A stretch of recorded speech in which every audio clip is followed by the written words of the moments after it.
C.S. 루이스라고 하는 영국의 유명한 케임브리지 대학 교수를 했던 분이 있었는데, 그는 기독교인으로서 우리 신앙 서적을 많이 남긴 그런 교인이기도 합니다. 순전한 기독교라는 책이 대표적인 책인데, 그런데 그가 그 말한 것 중에서 유명한 이야기가, 오늘날 교회를 얘기하면서 오늘날 교인은 많대, 신자는 드물고 신자는 좀 덜어 있지만 예수님을 따르는 제자는 드물다, 그런 얘기를 했어요. 그러니까 교인과 신자는 다르다는 거죠. 교회를 왔다 갔다 하는 교인들이 있다는 거예요. 왔다 갔다 하면 괜찮은데 또 주일도 지키지도 않고 예배하는 생활도 하지 않고 그저 필요할 때만, 심심할 때 그렇게 나오는 교인들이 많잖아요. 우리 교회는 그런 사람이 별로 있지만은, 하여간 그 교인의 단계도 있고, 그 다음에 신자의 단계가 있어요. 신자, 주님을 영접하고, 그 신자라 그러죠. 그런데 더 나가서 C.S. 루이스는 주님의 제자, 정말 주님의 제자의 단계가, 그게 신앙생활의 가장 귀한 그런 단계로 얘기를 합니다. 제가 있었던 교회에 제가 오랜 세월 동안 있었습니다만, 성경 공부를 거기는 전 교인이 거기다가 했어요. 그래서 토요일 날, 목요일 날, 자기 원하는 시간에 선택을 해가지고 하는데, 초급반, 중급반, 상급반, 그 다음에 배들반, 그러다 마지막 반이 제자반이었어요. 제자반은, 다른 반은 그 1년마다 승급이 돼요. 공부 마치면은. 그런데 제자반은 죽을 때까지 공부하는 거예요. 죽을 때까지. 담임 목사님이 그걸 끝까지. 김차희 목사님 그걸 했는데, 제자반은, 그래서 제자반 거기에 들어간 사람들은 최소한 10년 이상 성경 공부를 한 사람들이에요. 그 얼마나 철저하냐면은 10시에 시작이면은 딱 때보러 말이죠. 부목사들 뒤에 앉았다가 문 잠그라고. 그 문을 다 잠가. 10시 넘으면 못 들어와.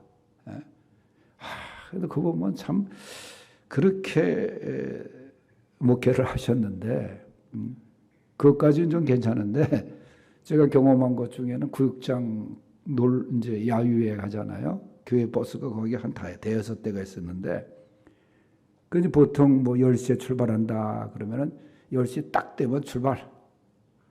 근데 교회 건너편 건널목에 구역장이 막 뛰어오다가 차가 그냥 가. 그렇게 철저하게 너무한 거 아니냐. 그 다음부터는 무슨 현상이 벌어지냐면은, 금요일마다 구역회가 되면은 교회 앞에 얼마나 여자들이 뛰는지 늦지 않으려고, 그 시간에 들어가려고, 그런 현상을 보여줬는데, 하여간 그 제자반들이 대단했어요. 그 제자반들의 그 자부심이라고 할까. 근데 이 믿음의 단계에서 그 제자의 단계 참 중요합니다. 이 성경에 보면은 예수님이 공생애를 막 시작하시면서 제일 먼저 하신 일이 제자를 삼는 거죠. 성경에 보면은 예수님과 함께 있게 하시려고, 또 가르치게 하시려고, 또 귀신을 쫓는 권세도 주시고 말이죠. 가서 복음 전하게 하게 하고. 예수님이 제자를 삼으셨는데, 그때에 제자를 부르실 때 말씀하신 그 말씀이 대표적인 것이 나를 따르라. 그런 것은 나를 따르라.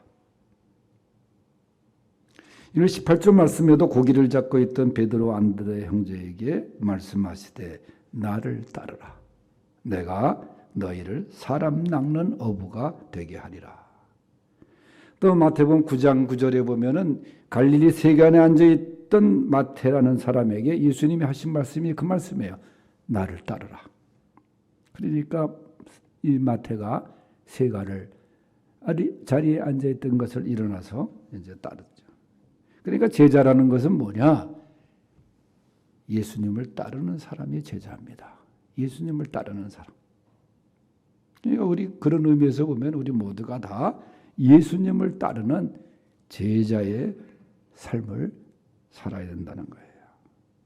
그래서 믿음 생활에 있어서 이 제자의 단계, 아까 말씀드렸지만 C.S. 루이스 이야기를 우리가 정말 필수적으로 걸어가야 될 단계가 제자의 단계가 아닌가. 여러분, 사도행전에 나타난 초대교회를 살펴보면은 예수님이 승천하시면서 누구에게 사명을 맡기셨는가? 제자들에게 맡기지 않았습니까?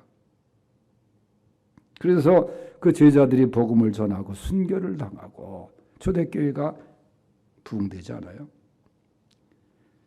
때로 핍박이 있고 죽음이 놓여 있어도 담대하게 그들은 복음을 전파했고 그 결과 오늘날 기독교가 이 복음이 전 세계적으로 이 뿌리를 내리게 되었죠.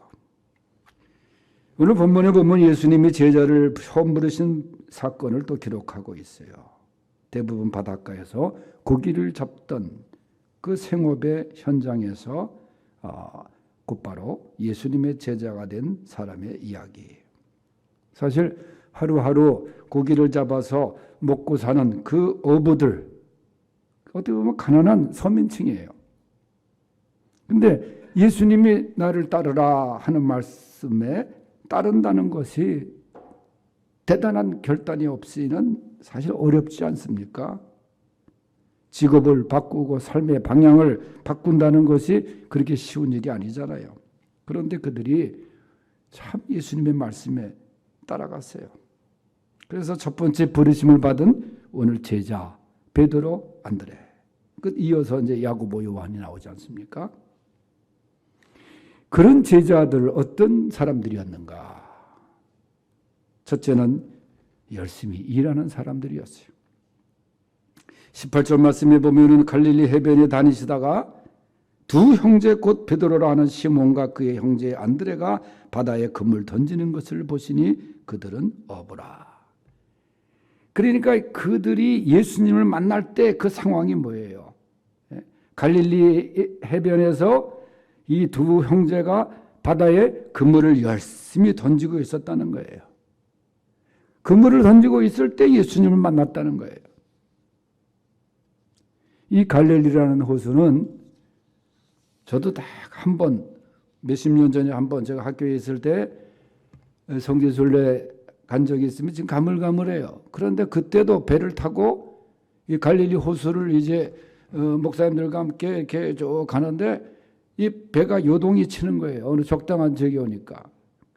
그런데 예수님 당시에도 그렇게 이 풍랑이 좀 자주 일었던 그런 지형적인 특성이 거기 있는 곳인데, 그런데 거기에 어족이 풍부했다. 그래서 그 해안 중심으로 해서 예수님이 이 복음을 전하는 그 복음서의 배경이 주로 된 성읍들이 거기에 있었죠. 그런데 그 바다에서 베드로, 안드레 형제가 그물을 던질 때 예수님이 찾아가셔서 그들을 부르셨다. 놀고 있는 사람들을 찾아가서 야, 니를 할 일 없으니까 날 따라와 하신 게 아니라는 거예요. 오늘 말씀에 보니까 베드로와 안드레가 그 생업의 현장에서 열심히 그물을 던지고 있을 때 예수님이 찾아가셔서 제자로 부르셨다. 어떻게 보면은 활발하게 진행되고 있는 하나님의 나라의 그 생동감 넘치는 현장을 발견하게 됩니다. 여러분, 그저 우리가 주신 일, 우리의 일, 그저 우리가 열심히 일하는 그런 사람, 예수님이 찾아오셔서 제자로 삼으신다. 그래서 사명을 맡기시는 거예요. 움직이고 활동하고 땀 흘리고 열심히 일하는 사람들에게 사명을 맡기시는 거예요. 최근에 경제 뉴스 속에 하나 이 할인 기업에 대한 이야기가 나왔습니다. 지금 우리나라 이 해양 산업, 해양 사업, 그러니까 이 거대한 상선들 있잖아요. 무역 상선들. 컨테이너를 그냥 수백 개 선적해가지고 오는. 그게 지금 어려워가지고 한동안 지금 이리 넘어갔다 저리 넘어갔다. 현대상선이 뭐 한진해운이 뭐 이렇게 넘어갔다 하는데 그걸 지금 이 하림이라는 회사에서, 이 닭고기 회사에서 인수전에 뛰어들어가 가지고 그걸 인수하려고 그런다. 근데 마지막 어떤 문제가 좀 있다. 그러면서 이 하림이라는 이 재단이 재벌이 이제 13위 이렇게 뛰어올라서 10위권에 다가가게 되었다. 여러분, 우리나라 이 경제의 이 상위권 10위 안에 든다는 게 얼마나 대단한 기업입니까? 예? 이 통닭 치킨 원료인 그 닭고기 회사에서 대단하지 않습니까, 여러분? 그런데 이 하림의 회장이 김홍국이라는 사람인데, 홍국 장로님이에요. 우리 교단 그 이리 신광교회 장로님이에요. 이분이 그 하림이라는 거대한 기업을 거기다 또 세우려고 하던 땅이 있었는데, 그 이리 신광교회가 우리 교단교회 그 교회 장로인데 그 땅을 교회에다 개정을 한 거예요. 그래서 우리 이 밑에 이 호남권에서 제일 큰 교회 중에 하나가 이리 신광교회인데, 원불교에서 이 발성지가 그쪽 아니에요. 원불교가 센 데가 이리, 원광대학도 거기고 원광대 병원하고 다 거기잖아요. 그런데 이 이리 신광교회의 영향 때문에 원불교가 상당히 부담스럽게 생각하는 그런 이야기를 들은 적도 있어요. 근데 이 김 장로가 어떻게 하림이라는 그 닭고기로 해서 이 큰 기업이 되었는가. 언젠가 제가 그 칼럼에서 쓴 것 같은데, 이 사람이 11살 때 병아리 10마리를 키워가지고 그때부터 이제 거기에 그 정성을 쏟고, 그래서 그게 100마리가 되고 되팔고, 그것도 고등학교 때는 닭을 5,000마리를 키웠대요. 동그랗게 3개니까 5천이지. 5,000마리. 그리고 돼지 700마리. 그래서 이미 35살이 되었을 때 매출이 3천억이 됐다는 거예요. 3천억. 물론 지금은 뭐 아들을 다 하고 있지만은, 근데 이분이 모태신앙인으로서 어릴 때부터 닭을 좋아했다는 거예요. 공직생활도 했지만은 그가 이미 일찍 일어나가지고 5km 되는 거리를 자전거 타고 가가지고, 그러니까 먹이를 주고 말이죠. 사료를 공급하고 열심히 일해가지고 말이죠. 지금 굴지의 회사가 되지 않았어요. 여러분, 부족해도 성실하고 열심히 일하는 자, 하나님께서 이렇게 복을 주시는 것입니다. 베드로와 안드레처럼 열심히 그물을 던질 수 있기를 바랍니다. 예수님이 우리의 삶의 현장에 우리의 모습을 지켜보고 계세요. 그저 열심히 일하는 그런 성도들 되시기를 바랍니다. 반드시 풍성한 열매를 맺게 됩니다. 두 번째는 순종하는 사람이에요. 예수를 따르는 사람. 순종하는. 19절 말씀에 보면 말씀하시되 나를 따라오라. 내가 너희를 사람을 낚는 어부가 되게 하리라 하시니. 예수님의 이 말씀은 사람들이 이해하는 게 아니에요. 거기에는 예수님의 신적인 권위, 그런 명령의 말씀이 있는 것입니다. 여러분, 나를 따라오라. 단순히 뭐 장소적 의미를 쫓으라는 것이 아니라 이제 너의 삶의 방법, 목적, 그것을 청산하고 예수를 향해서 따라오라. 그러니까 삶의 주인으로 모시고 따르라. 그렇게 말씀하시는 거예요. 제자들을 부르신 목적이 뭡니까? 예수님 말씀하시기에 사람을 낚는 어부가 되게 하리라. 이 어부는 고기를 많이 잡아서 그걸로 기뻐하지 않습니까? 마리수에 따라서 생업에 이게 얼마나 내가 돈을 버느냐, 먹여 살리느냐, 가족을. 그런데 제자의 목적은 뭐냐? 사람을 낚는 어부다. 한 마리의 고기에 만족이 아니라 사람을, 그 영혼을 주님께로 인도하는 어부로서의 그 기쁨. 신령한 어부라고 하는 말씀이죠. 그런데 이 어부의 부르심은 어떤 자격이 없어요. 공부를 많이 한 사람 뽑는 게 아닙니다. 잘난 사람 뽑는 게 아닙니다. 약하고 연약하고 미련하고 그런 사람들을 주님께서 능력으로 들어 쓰시는 거예요. 여러분, 옛날에 우리 노인 할머니 할아버지들 복음 들어왔을 때 여러분 한글을 알았습니까? 몰랐어요. 성경도 읽지도 못했어요. 배웠어야지. 그래서 옛날 이 찬송가 보면 다 큰 글씨에 가사만 적혀 있었어요. 근데 제가 대학부 가르칠 때 중앙대학교 의과대 학생인데 이 성가대를 자기가 쓰겠다고 섰는데 자기 할머니가 부는 그 무곡 찬송가를 들고 서 있는 거야. 거기에 곡조도 없는데 그냥 가사만 적혀 있는데 그걸 가지고 성가대에 쓰고 있더라고. 뭐 음악성이 얼마나 뛰어나는지 모르지만은 옛날에. 그런데 그 할머니들이 어느샌가 이 한글을 터득하게 되는 거예요. 교회 나와서 찬송을 부르고 성경을 읽고 하다 보니까 교회 와가지고 이게 튀어지는 거예요. 한글 학교도 안 다녔는데도. 하나님께서 지혜를 주시는 거예요. 그렇게. 예수님이 누군지도 몰랐던 베드로와 안드레, 여러분 선뜻 예수님을 따라 나서기가 쉽지만은 않았을 거예요. 그런데 예수님께 대한 전적인 순종, 말씀에 순종하니까 그게 제자의 길을 걷게 된 거예요. 맡기는 거예요. 이분께 나의 삶과 죽음과 모든 인생을 맡기는 거예요. 순종의 기적이 나타나고 순종의 은혜가 있고 거기에 감동이 나타나는 겁니다. 그러나 불순종은 다 깨지는 거예요. 아브라함이 여호와의 말씀에 순종했을 때 믿음의 조상이 되지 않았어요. 전적으로 순종했던 어부들.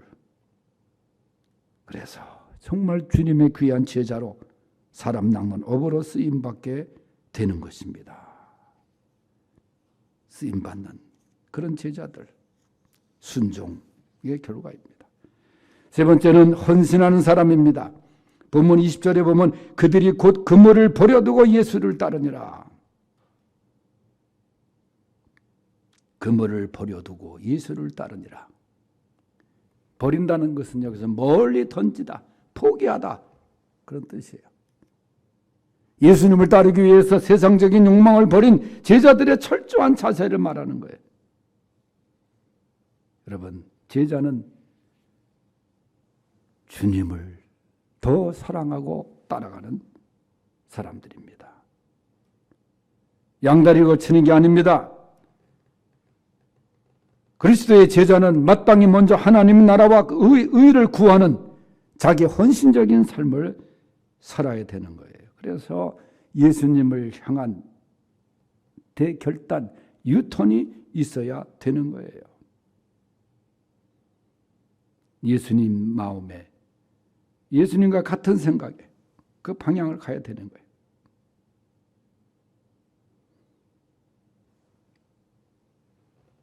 일반적인 어부는 고기를 잡아들이지만 신령한 어부는 죄로 죽어가는 영혼들을 생명으로 인도하는 그런 가장 귀한 일을 하는 사람들입니다. 이 일을 위해서 자기 헌신이 있어야 됩니다. 베드로가 안드레가 야고보와 요한이 자신의 노력으로 소유했던 그 모든 기술, 그런 것들을 포기하기란 쉽지가 않죠. 그러나 예수님의 말씀에 그들은 그들의 유일한 생계수단이었던 고깃배도 그물도 그 자리에서 내려놓습니다. 그 뭐냐? 예수님께 대한 신뢰와 큰 믿음이 있었기 때문이에요. 정말 내가 이분을 위해서 바쳐도 아깝지 않는 분이라고 확신했기 때문입니다. 이러한 헌신의 사람, 주님께 헌신하는 사람, 이게 제자의 아름다운 모습입니다. 사랑하기 때문에 아깝지 않은 거 아니겠어요? 우리가 하나님께 낭비한다고 하는 이야기를 들을 때 있으세요. 그러나 그것은 낭비가 아닙니다. 거룩한 낭비라고 할 수 있어요. 시간을 드리고 하나님이 좋으니까 드리는 거예요. 물질을 드리고 심지어는 여러분 내 삶과 생명까지도 드리는 그런 제자들이 있지 않습니까? 베드로와 안드레처럼 예수님을 위해서 헌신하는 이 시대의 제자들이 되시기를 바랍니다. 정말 필요한 제자들. 열심히 일하십시오. 순종하십시오. 그리고 헌신하십시오. 이게 주님의 제자요. 예수님을 따르는 사람들의 삶입니다. 기도하겠습니다. 하나님 아버지, 우리 모두 다 제자의 단계까지 이르러 헌신하며 따르는 그런 귀한 성도들 되게 하여 주시옵소서. 예수님의 이름으로 기도하옵나이다. 아멘.